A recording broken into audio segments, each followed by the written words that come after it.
Bom, então aqui a gente chega na parte onde a gente vai estudar a lógica booleana em ladder, certo? Primeiramente a gente vai fazer a seguinte associação aqui. Lembra lá que na lógica em comandos, né, o diagrama de comando, a gente trabalhava com os contatos, né? Onde o meu pressionar era o nosso nível lógico alto, ou 1, certo? Quando eu pressionava, e quando eu não pressionava, era o 0.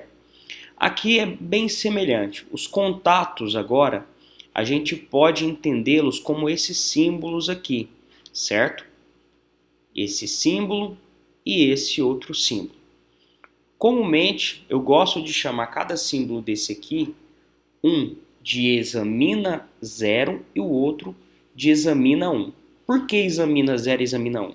Mais para frente vai ficar mais fácil vocês entenderem a lógica, caso vocês habituem a chamar esse cara de examina 1 e esse de examina 0. Que examina 1, certo? Ele examina nível lógico 1 e esse cara é o examina lógica, nível lógico 0, certo? Examina 1, examina 0, isso aqui é a nossa bobina. Até mesmo nos ambientes de programação, certo? Siemens, Rockwell e tudo mais, esse símbolo aqui é dado como coil, ou seja, bobina em inglês. Então, vamos lá. Esse cara aqui, ele representa uma entrada do CLP, ele pode ser uma entrada. Primeiramente, vamos entendê-lo como a representação lógica de uma entrada lá do CLP, certo? A gente tem um CLP lá, CLP, uma caixinha lá no trilho DIN montado num painel, certo? Temos lá o CLP e nele chega alguns sensores, alguns botões e assim por diante, em suas entradas. Na I0.0, I0.1 e assim por diante. E aí, internamente, no CLP, a gente cria um programa. A gente cria um programa com uma lógica em ladder lá, que vai executar algumas funções, certo? Mediante o estado dessas entradas. Era igual lá na lógica, quando a gente colocou aqui, ó, mediante as entradas as entradas de uma lógica, eu tinha um resultado na saída. Daqui da mesma forma. Só que agora a gente tem um equipamento, certo? Que se chama CLP.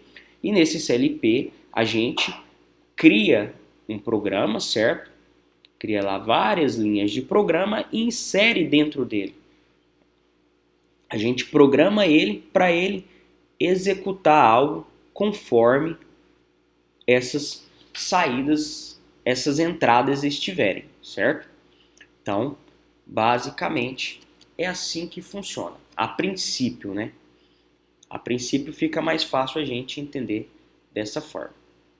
Vamos apagar aqui e aí vamos prosseguir. Bom, e agora o seguinte. Vamos lá primeiramente para a lógica do tipo E, certo? Vamos estudar da mesma forma como a gente estava, as lógicas separadas aí. A lógica do tipo E. Bom, eu tenho aqui uma linha de programação, certo?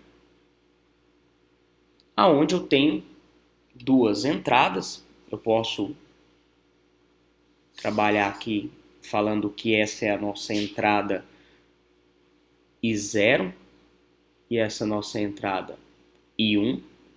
Já estou chamando de 0 e 1 para vocês habituarem, porque nos CLPs, quando são entradas, a gente denomina como input, certo? Ou I, esse símbolo I aqui. E aí, mediante o estado dessas entradas, a nossa saída Q0, ela vai admitir um nível lógico, 0 ou 1. Entenda aqui, ó, como se virtualmente existisse uma tensão aqui. Claro, você pode fazer essa analogia aí entenda-se como virtualmente aqui tivesse uma tensão de 24 volts, e desse outro lado aqui a gente já tem a nossa bobina ligada lá no 0 volts. E aí o que ocorre? Para que essa tensão ela chegue até a nossa bobina aqui, tem que acontecer que essas duas condições sejam verdadeiras. E aí, para que elas sejam verdadeiras, aí isso vai depender lá em campo, se é um sensor, se é um botão, se é uma condição, enfim, que na entrada e zero do CLP esteja enxergando o nível lógico 1, certo? Então, se aqui for 1 e aqui for 1, eu tenho minha saída em 1, certo? Por isso que eu falei que esse cara aqui é mais fácil a gente habituar a chamar ele de examina 1, certo? Ou seja, esse cara aqui eu satisfaço a condição dele quando ele for 1. Quando ele é 1, eu estou satisfazendo a condição dele, certo? Então, por isso, é mais fácil eu chamá-lo assim. Agora, a nossa lógica ou a nossa lógica OR vai funcionar da mesma forma. Aqui eu estou trabalhando só com examina 1, né? Para ficar mais simples o entendimento. No examina 1, desculpa, na lógica OR, a gente tem o seguinte. A gente continua tendo aqui a entrada 0 e a entrada I1 e aqui a nossa saída Q0. Aonde essa nossa saída Q0, ela vai ser 1, ela será 1 se essa nossa entrada do CLP admitir nível lógico 1 ou essa. Porque a gente tem que entender que aqui fica mais fácil a gente fazer analogia, como se aqui tivesse 24 volts, e essa nossa corrente ela precisa chegar até a nossa bobina aqui. E para ela chegar, ela tem dois caminhos. Esse caminho por cima, passando pela I0, ou por essa portinha aqui embaixo, que é a nossa I1. Beleza? Então, para que essa corrente ela passa em uma ou outro caminho aqui, na minha entrada I0 eu tenho que ter nível lógico 1, ou na minha entrada I1 também tenho que ter nível lógico 1. Qualquer uma das duas, se tiver nível lógico 1, a minha saída vai ser 1, correto?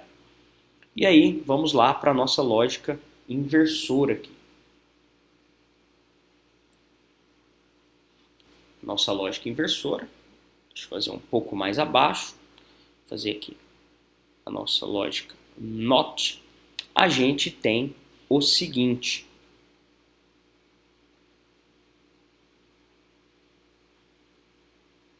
A gente tem isso aqui. Esse cara aqui, a gente chamou ele de examina 0. Ou seja, quando está chegando nível lógico 0, a condição dele está satisfeita. Ele examina nível lógico 0. Ele vai examinar a existência de um 0 naquela entrada lá. Imagina que a gente esteja trabalhando com a entrada I0. Trabalhando com a entrada I0 e com a saída Q0. Certo? Aqui eu tenho os 24 volts. E assim por diante.